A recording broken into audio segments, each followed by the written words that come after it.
Now, this week is National Adoption Week, and Manchester alone has over 50 children waiting for adoptive parents. With us now is Queenie and Mark Purdy, who are foster carers and have, over the years, cared for many children, nine of whom have gone on to be adopted. Now, let me just check. I believe we've got a problem with sound. Oh. Do I need the stick mic for who? You might have to do a bit of X Factor. Yeah, a bit of X Factor. If you don't mind the tip. You're welcome to the programme. Nice to see you. Thank you. First of all, let's explain your job and how you fit into the hierarchy of adoption. We're pretty much at the bottom of the hierarchy. We are asked an opinion when we come to meet the adoptive parents. They've usually already come forward and have been chosen. But then we're asked if we like them, if we think we can see them with the children that we've got, because we know the children really well. We're asked an opinion, but I don't think we've really got any input.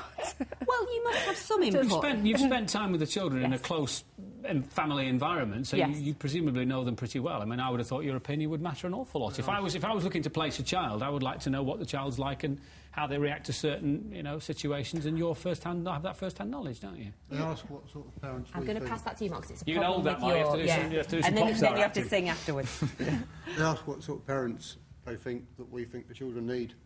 Early on, yes, they do a profile meeting when we describe what the children are like. Sorry, it's just for you to have. It's not for just for you, Mark. Sorry. What the children are like and what sort of parents, that we think the children need.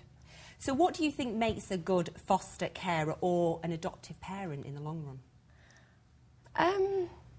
That's a really difficult one, because to be a parent, you're not a special type of person, are you? It's just what you've been handed down from your parents, isn't it, really? Yes, that's... I think you're underplaying it, because we were chatting off screen and you were saying about you caring for 2 babies at the moment, so that's 2 night feeds for different babies. Oh, babies. Yeah. They were babies, they're now 10 months. Yeah.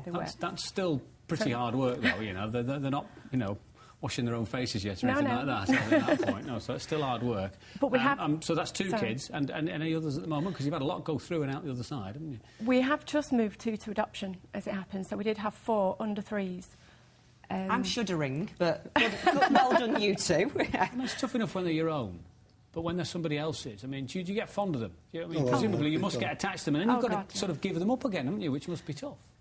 But we become like aunties and uncles, don't we? Yes. When they move on. Are you allowed to see them afterwards when they're placed together? Generally. Generally, that's okay. But it's up to the adopters, really, isn't it, whether they want to keep in touch with us. But they've lived in our house for usually about 2 weeks, not slept there, but sometimes from 7 in the morning till 7 in the evening, to get to know the children and to bond with the children. So when they actually take the children, we have quite a good rapport going. Yeah. And obviously we want to raise awareness for fostering and adoption. So what are the first steps? If somebody was thinking about it, what would be their first port of call? Well, we just rang social services directly. We work for Rochdale Social Services, and we'd seen it advertised, and we just rang and somebody came round and spoke to us about what they thought we had to offer. And what process do you have to go through to be approved by, whether it's Salford or Tameside or Rochdale, whichever local authority, to become an approved foster carer? Is it simply you're prepared to do it, or there must be checks and sort of, all that kind of screening and the like that goes on? There's lots of checks, and it's about a 6-month process. It's about a 6-month process with about 12 visits from a social worker. It's a long assessment, and it's the same for adoption as well. They need to know what type of people you are, Clearly. And they need to know what experiences you've had from the very earliest memories, because your experiences make you the person that you are and help you cope and deal with things that may arise while you're fostering.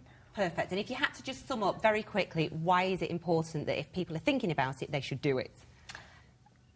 Lots of people think they couldn't do it for all different reasons, perhaps because they're single or they don't own their own house, or for lots of different reasons. But come and see first, because there's very little on adoption. I think there is an upper age limit, but I'm not sure what it is. But for fostering, there is no upper age limit. So if you're thinking about fostering or adoption, speak to somebody who knows. Wonderful. I bet it's very rewarding as well, isn't it? It is. Nice to have met you. Thanks very much indeed for coming in.